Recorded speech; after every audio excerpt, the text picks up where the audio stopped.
Hello and welcome to Ibrox Uncovered, the ultimate Rangers podcast with Mark Haitley, Alec Ray and me, Lindsay Heron. Well, is this the toughest spell in Steven Gerrard's Rangers career? Rangers are out of the Champions League. They've lost 4-2 in aggregate to Malmo. They now go into the Europa League, and they've also lost their second match of the league campaign, losing at Tannadice last Saturday. 3 defeats in a row. Gentlemen, not a good week for Stevie G. No, not a good week. Start the season, you set the tone very early and gets you on a positive street. Unfortunately, at this particular moment, I don't know whether it's because of, the 2 international competitions we're having on through the summer, people coming back, trying to get game time into players, different levels of fitness, uncharacteristic performances by certain individuals. This time last year, we were 0 goals against still. This season, we look like we're going to concede goals. I think it will be a worry that can be solved. The thing is, Alec, they know these games are coming around, that the preparation should have been in place. Were they rusty? Were they not ready? Were the preparations not right? No, well, I think when you look at the pre-season schedule, I think he was happy with the teams that they'd actually done. They'd started in the lower at Charlton, Tranmere, and then they basically worked up to English Premiership and then finished with Real Madrid. So I think if you're looking at the preparation, I think you can only accommodate 4 or 5. Mark just touched on certain individuals away, so you're limited because they're coming back in drips and drabs. I don't think you can look for excuses. There's been times over the... It should be strong enough. Yeah, but I think if you look back to Mark's day as well, these guys were all coming back for Euros, World Cups and things. So you have to adapt and you have to go about your business better. I think one of the best quotes I heard last night for the start to the season was underwhelming. Everyone was going into the season with high expectations. The standards were very much risen last year. We waxed lyrical last year about the defensive shape, the attacking threat they had, the options they had, and then you look at them at the moment. So obviously there's a disappointment, and we'll touch on Dundee United later. But when you actually look at the 4 goals that they actually conceded over the course of the 2 games. Now, if you take it within the actual time frame of the 2 games, you're actually looking at conceding 4 goals in about 10 or 12 minutes. I know. It's astonishing, and I think that'll be the thing with Stephen. Obviously, you can make individual errors, as was proven over in Malmo. So that you can understand that these things happen. The manner in which they lost the goals last night, and obviously hearing Stephen speak after the game, where he said, if you can't pick up at basic throw-ins and allow the opposition now. You can actually dissect more goals. Basics. Basics. And the thing is, I always felt as if this is a real good chance to regroup the balls out of play. It allows you to, as a defender, get tight to the striker, get a midfielder in front. Stop that first pass. And then basically you become in control of that situation because you have the time to actually regroup. And for them to carve us open in the manner what they did in 2 instances in the space of a couple of minutes, that would be the alarming thing for me, because it's the fine detail. Because when you get to that level and you're playing against decent players, and I thought the big striker for them was a decent striker. Yeah, you're playing against champions. Yep. So they're going to have really top players. That's why they are champions. That's why we were champions. If you're not at it, you're going to get your bum tickled, aren't you? Yeah, and then I just felt as if, and when you break the game down last night, Lindsay, I thought the first half, it was a proper European night. The fans were very much up for it. The manner about their business, I thought, oh my God, excellent. they're going to kind of strangle the life out of Malmo. Another concern for me, Mark, was, we've obviously just met a couple of minutes ago prior to coming on here. The one thing that I found alarming was,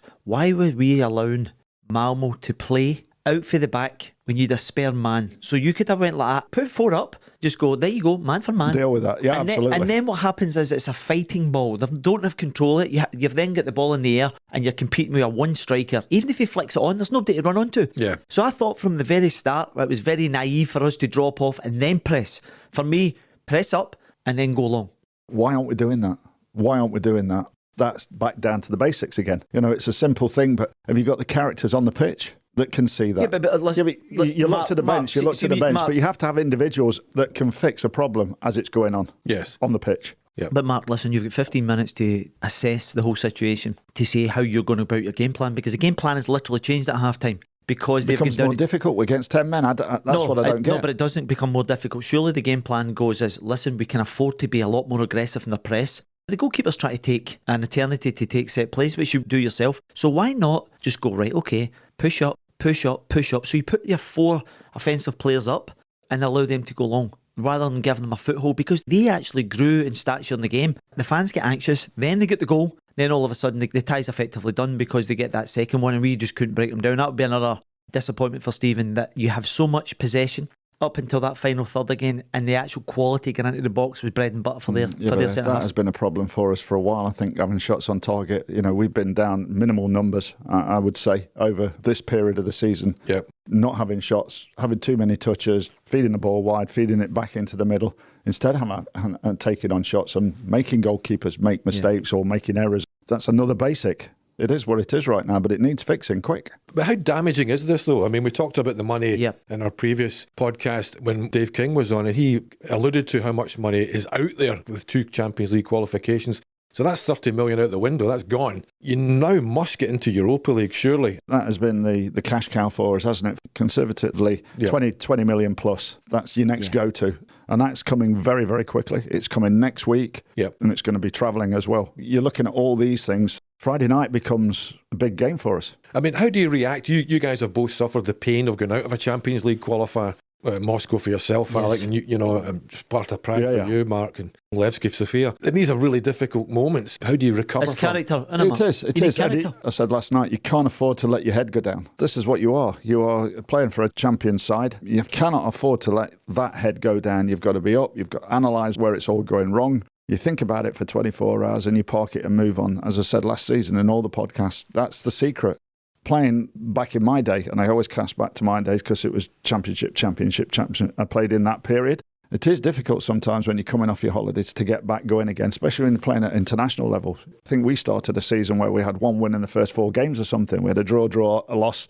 And all of a sudden it said, panic. Oh, yeah. And that's where your players need to get together and get, bang a few heads. Yeah, have the talk between themselves. And even the manager will be talking to them and the boys behind the scene will be talking to them. But this is where you get your dressing room. You get your Stephen Davis and Tav and all that lot, Golson that's all been playing in this period. And that's where you knock it all down. You'd have been in, Alec, in those sort of dressing rooms. Yeah, you guys like Barry Ferguson, Fernando, Big Dado was very vocal as well. So you get it guys, sorted. and the thing is, there's no two ways about it. The aftermath, and you've seen that in the last couple of weeks as well with the opposition. Once you get knocked out, Lindsay, it's a free-for-all. So the next couple of days when they battle down the hatches, there'll be all sorts of rhetoric coming out, people saying it's the end of the world and all this. The one thing you have to do is that you have to refocus. You have to regroup. And I think that's obviously what they have to do. Now, you're right, Mark. I actually think Friday becomes a really important game because I think you need to get back to winning ways, first and foremost. It then allows you to then, because of the Friday game, it allows you an extra day for next week's game because, as you rightly said, Lindsay, there's going to be a European tie next Thursday, isn't it? You have to reflect to where you were this stage last season and what you were doing. And what we were doing well was the basics well. And from the basics, a platform comes to do the rest of the stuff. I think that's key. Absolutely. I mean, Dunfermline, they're obviously a championship side. They're struggling a little bit. They're coming off the back of a 3-0 defeat at home to Partick Thistle. Coming to Ibrox, and of course their manager is the mercurial Peter Grant, who'll be loving it coming to Ibrox and is sitting in that away dugout. I'm sure he'll get a warm welcome.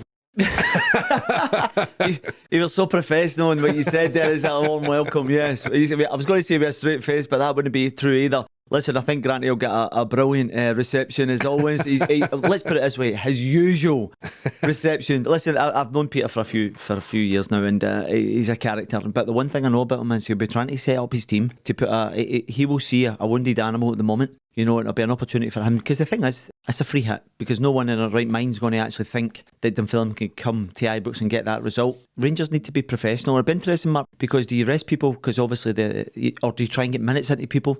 Do you bring in Patterson just to try and get my run out? But for me, the one's so important. Cedric Itten. I mean, I just go back to last night. The balls are going out wide and coming into the box, and that was seemed to be the way for me. Why aren't you putting him on? He's a big boy. He's proven he can score goals with his head in the box. The delivery where the ball was coming from last night, it was not near the byline. It was deep. So it was the same cross all the time. So you move the ball forward another 5 metres, it becomes a different ball to attack. You move it forward another 5 metres and it becomes an easier ball to attack. So, Mark, I was going to say in terms of, because this is obviously the discussion on Friday night, what do you actually do? Because the one thing I think is an interesting one, I thought Morelos was excellent last night. I thought he was really set the tone right from the beginning by chasing that ball down. As the game was wearing on, I got the impression that he was dipping a little bit, but just because he hasn't really trained. He came back into training last Thursday or Friday, so he's probably only had 2 sessions under his belt. Do you give him more game time, Mark, purely for the point of view as you're trying to get him up to speed? Because we've got no firm game in a couple of weeks as well. Yeah, what do? You don't start him, or do you bring him on when the game comes down a bit? That's probably what they did, but that's what Stephen does. He is a 60-30. That's what they've done for the last two seasons. Yes. They've started guys for 60 minutes, they bring a 30 on the substitute, and then the substitute starts the next game and plays 60. And they've Get him up to speed. And get everybody up to speed and get everybody game time. But, Jermaine Defoe... In the mix. In the mix. So, do you go a fresh front line? Mark, see the thing for me is, because of the cup record since Stephen came in, you have to get through the tie. Whatever way you look at it, you can talk about getting people minutes and things, but you have to get the personnel on the park that will actually get you that result that you require. It is an interesting point, guys. I mean, what do you do? I mean, obviously Kamara and Rufke come back in because they can't play in Europe for the next 2 games. Then they're a big miss, actually. Yeah. Patterson, do you give him a chance? Yeah. Do you give him a run? Defoe, does he start, like you say? I mean, do you play the players that need the minutes? We've got bags of options. Yeah. We've got bags of options, and it's picking the right option right now for this team. Mark, do you know an interesting thing for this? I think you also have to factor in the games that are coming. That's what I'm saying. And this is a juggling act that Stephen has, because he has to get through this tie on Friday night. Yeah. If you think it's bad now, if the worst case scenario happened on Friday night, seriously, this tie on Friday night needs to be a 5, 6, 7. That's what it needs to be, and that's what it needs to boost everybody, the supporters, the team, get the confidence back. That's what you would expect this group to be able to do against the Dunfermline. Well, listen, see if they play with the same intensity as they did on the first half last night, because throughout the course of this campaign, we were 4 games in. For me, that was the best 45 that I'd seen so far. It was more like the Rangers that I'd actually witnessed last year, where it was high tempo, energy, overwhelming high tempo, teams. Aggressive with the ball, aggressive through the lines, and getting in behind defenders. That's what we didn't do at the weekend. That in itself should send the message to players. Yeah, you mentioned a good point there, Lindsay, and thanks for coming this morning. Kamara and Roof, because you need to get these guys up to speed, because they two are key players going forward. Because if they're not going to play in Europe, they need to get the minutes somewhere else. So whether it's domestic or in the cup, because they've still got the ban over the head. So it'll be interesting. I would most certainly play they two. Yeah, I think that'll be the case. And then, of course, the draw could hardly be worse for Rangers in terms of the travel problems. So it's either Alashkert of Armenia or Kairat Almaty from Kazakhstan. That's easy for you to say. Well, listen, Armenia, Armenia, Mark, it's just north of where is it? Iran.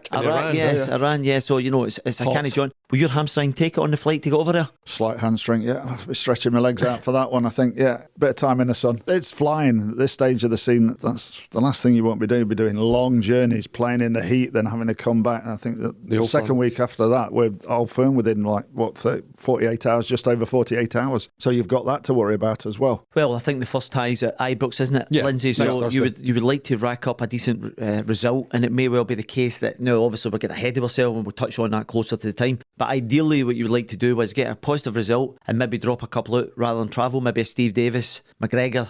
Yeah, very important. For Stephen Gerrard, though, this is probably the first time that he's been scrutinised again in over a year, Mark. It was obviously the second season when they came back from the winter training camp and it didn't work out. They had some poor results and the league campaign frittered away. But everything's been so rosy in the garden. How does he handle it?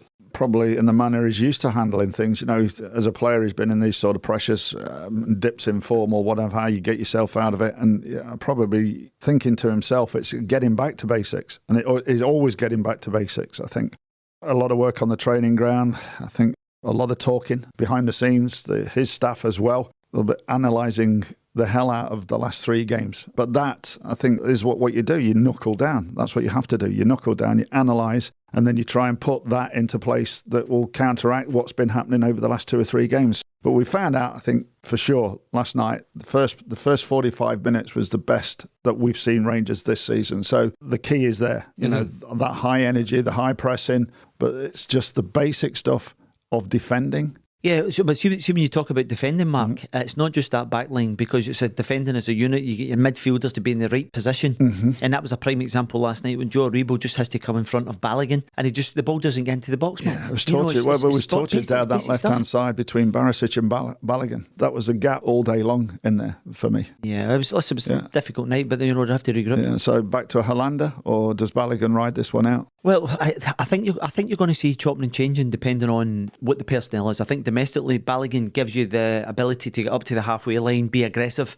and then obviously Hollander is for me suited so much better to European football. And I think he's better suited to Barisic as well. I think when they play together, they complement each other very well. The other ramification is, I suppose, how impactful is this in terms of not just keeping your players, but luring others? I mean, I think the Champions League is such a lure. We don't know if Stephen's still trying to recruit. He might be. Well, I think Samuel was linked from Fenerbahce over the last couple of days for £3.5 million.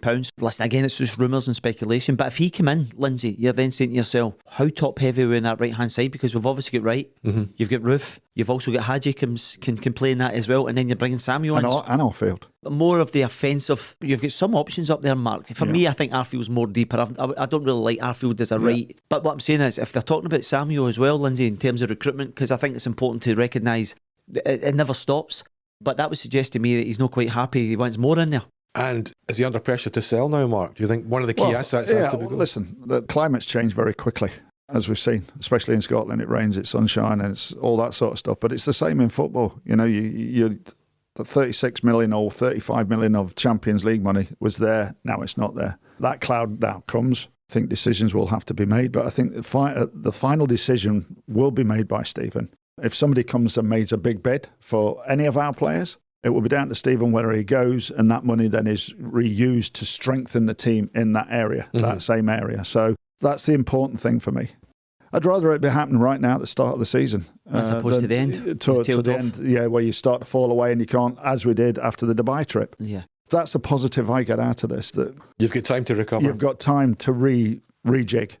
But I've got one for you, Mark. You mentioned an interesting point there in terms of Stephen has the final decision. I probably agree with that as well. I think he has a good bit of autonomy in there where he can call the shots. I think he's earned the right to have that anyway over this couple of years. The point I'm going to make is, Mark, does the contract situation for certain players play a factor in that? Because you don't want them to then get to the position where Celtic was last year. People are going to begin into the last year. They have the assets diminish. Does that become an issue? Because Stephen's already on record as saying Kamara, would like him to extend. His representatives are happy with the deal. Then you're looking at Golson, who's into his last year. So within 3 or 4 months, we get to January, he could potentially sign a pre-contract for someone. Do you want that city? So these are factors that I think obviously Stephen will be playing in his mind, and I think they're important factors, because if you want to have a business model like we're hoping that Rangers do going forward, these are things that need to be addressed now. Is that not the perfect opportunity, Mark, to change the narrative? You get a picture of Goldson and Kamara sitting down signing contracts before you played in Fairmont on Friday, and all of a sudden, you bring back positivity. Players look at it that way as well. See what you're saying about Dunfermline? Would it not have been a better idea to sign it before Malmo? Well, exactly. If you're looking for that kind of one before Malmo.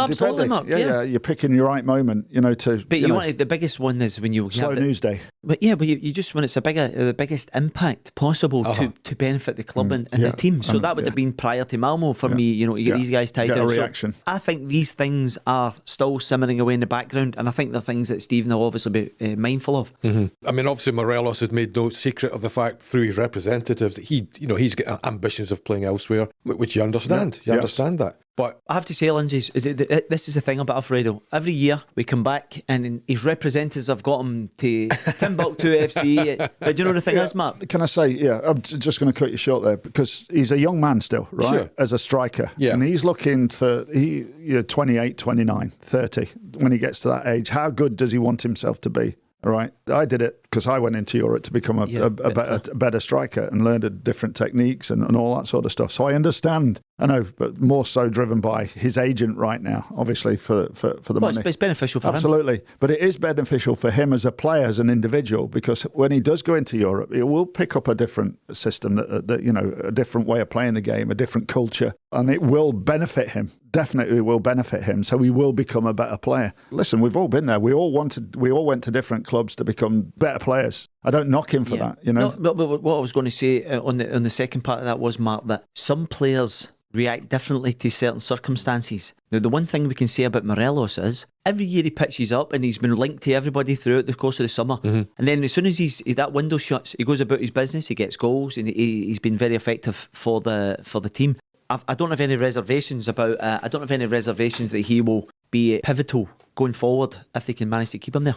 I think we've mentioned before that he's the talisman for Rangers up front, isn't it? I mean, without doubt. You couldn't contemplate selling him, Mark, could you? Well, you got a goal scorer. Your goal scorer is what he is. I mean, he's there, picks up his goal last night. The people questions last night, is he ready to play? Should he be coming on as an impact player? But he's there for his experience and what he does in Europe. You know, he scores massive goals, massive amounts of goals in Europe as well. Yeah. That is always going to be attractive.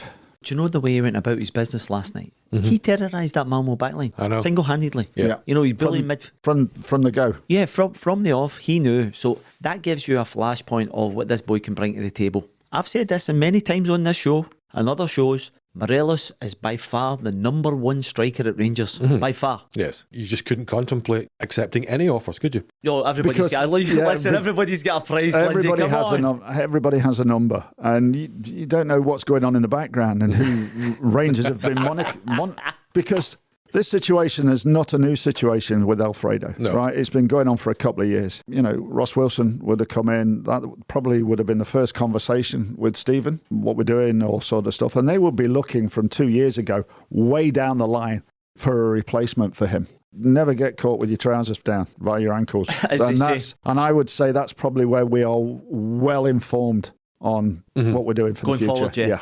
So, okay, Friday, it's got to be a massive performance and a big scoreline, you think, to get the confidence going again? Get everybody's confidence up. I think it's, get the fans back up. It's a disappointment. It was jumping last night, but died off and people were trailing away with 15, 20 minutes to go. And the only way to get the fans back on side with you is by winning. And by winning, that means you're scoring goals. It's not rocket science, and it's never changed. If you're winning, fans are with you all the time. But times of trouble, you get your diehards that stay with you, but some do become critical.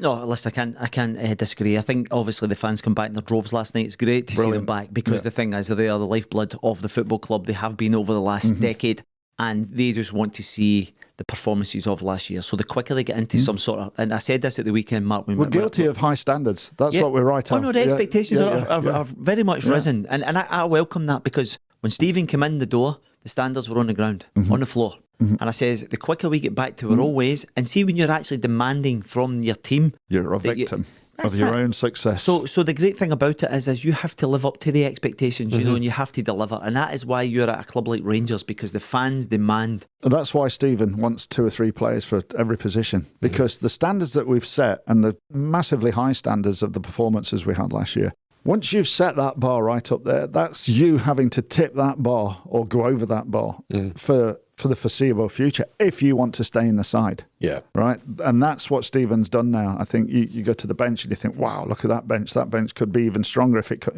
one off, one on, it becomes a stronger team. So I think success always breeds that because you have that very, very high standard because it only comes from a high standard, success does. So once that starts to drop, then the guys that are waiting in the wings to come and take your shirt will jump in, and then they will start to hit the straps.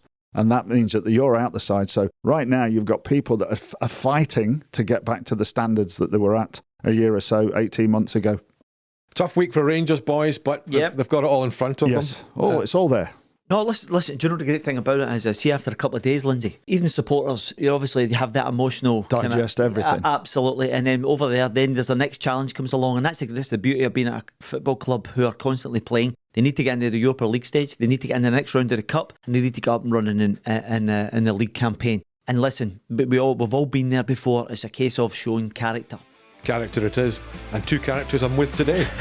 Thanks very much for your time, Alec and Mark. We'll see you next time on Ibrox Uncovered. Remember, follow us on Instagram and on Twitter, The Rangers Connection. Give us a shout and we'll try and get some information on the next show.